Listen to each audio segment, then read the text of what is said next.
अजय निषाद के पिता भी यहां लंबे वक्त तक सांसद रहे। इनके पूरे परिवार का मुजफ्फरपुर में अच्छा खासा असर रहा है। दरअसल आप कहें तो भूमिहार पॉलिटिक्स को खत्म करने में जब से आरजेडी ताकत में आई और उसके बाद अजय निषाद, चाहे आरजेडी से इनके पिता कैप्टन जयनारायण निषाद हो, चाहे अजय निषाद हो, ये सीट मल्लाहों की बन गई। ये लगातार जीतते रहे, ये जीते या इनके पिता जीते। अब इन्होंने पार्टी चेंज कर ली है। भले ही राजभूषण निषाद, जो कि इसी समाज से आते हैं, कहा जाता है कि वीआईपी में ट्रेजरर होते थे, लेकिन अब वो बीजेपी के उम्मीदवार होंगे। पर एक परिवार का दबदबा तो इस सीट पर रहा है। ऐसे में आपको क्या लगता है, आप क्या मानते हैं कि अजय निषाद का पार्टी स्विच ओवर करना, पार्टी चेंज करना और वहीं से उम्मीदवार होना बीजेपी को नुकसान पहुंचाएगा, या बीजेपी जो सोच समझ करके पार्टी के उम्मीदवार को बदली है वो बीजेपी के लिए फायदेमंद साबित होगा? डॉक्टर संजय, मैं आपसे यह सवाल पूछना चाहूंगा, आप कितना बड़ा नुकसान बीजेपी के लिए देख रहे हैं? नहीं, देखिए, जिस तरह से मुकेश सहनी अभी भी प्रयास कर रहे हैं, क्योंकि अभी तक सीटों की आधिकारिक घोषणा नहीं, और मुकेश सहनी कल भी दिल्ली गए थे तेजस्वी जी से मिलने। हालांकि तेजस्वी जी लौट आए थे, लेकिन कोशिश इनकी रही कि उनसे मेरी मुलाकात हो, बातें हो, एक सीट को लेकर के, दो सीट को लेकर के। तो आपने ठीक कहा कि मुकेश सहनी की पार्टी वीआईपी के ये ट्रेजरर थे राजभूषण निषाद, और कैप्टन जयनारायण निषाद तो एक बड़े चेहरे रहे हैं, बड़े नाम रहे हैं। 2004 में जॉर्ज फर्नांडिस जीत गए थे, लेकिन उसके बाद फिर ये 2009 में कैप्टन जयनारायण निषाद वहां से जीत गए थे और अजय निषाद लगातार जीत रहे थे।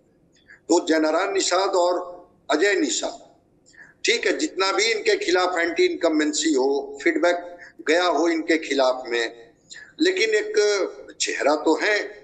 और अगर अजय निषाद को कांग्रेस के टिकट पर वहां चुनाव लड़ा दिया जाता है तो एक मजबूत चुनौती तो हो।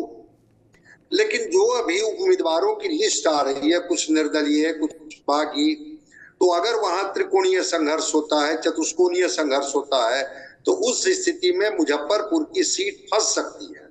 क्योंकि अगर मुकेश सहनी आरजेडी में आ जाते हैं, अजय निषाद कांग्रेस के कैंडिडेट हो जाते हैं, और एक जो कुछ बागी लोग हैं, वो लोग जो नाराज चल रहे हैं अभी, खास कर करके बीजेपी से, वो अपनी उम्मीदवारी घोषित कर देते हैं। तो ये अगर एक कोण बनता है तो राजभूषण निषाद अभी नए चेहरे हैं, बहुत चुनाव का उनको अनुभव नहीं है, लेकिन अजय निषाद तो मजे हुए खिलाड़ी हैं।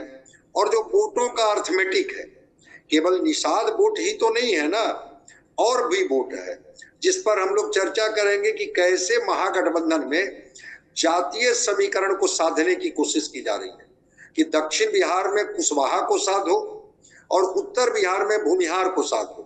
तो दक्षिण और उत्तर का जो कॉकटेल ये बना रहे हैं, उसके माध्यम से भी उस इलाके के लोगों को मैसेज देने की कोशिश की जा रही है। अगर दो तीन कैंडिडेट, जैसे अजीत शर्मा भागलपुर से कैंडिडेट हो गए, महाराजगंज से बात हो रही है, उसी तरह से वैशाली से मुन्ना शुक्ला, अगर ये सारे कैंडिडेट होंगे तो इनको टास्क भी तो दिया जाएगा कि भाई मुजफ्फरपुर की सीट अगर कांग्रेस हार जाती है तो फिर आप किस काम के, तो ये अपनी ऊर्जा वहां लगाएंगे। तो ऐसा नहीं है कि राजभूषण निषाद को ये सीटें, मुजफ्फरपुर की सीट इतनी आसानी से मिल जाएगी, या एक समीकरण वो बना लेंगे, बीजेपी का टिकट मिल गया, एनडीए के उम्मीदवार हो गए और वो चुनाव जीत जाएंगे। एक टफ कंटेस्ट का सामना तो उनको करना पड़ेगा, इससे इनकार नहीं किया जा सकता।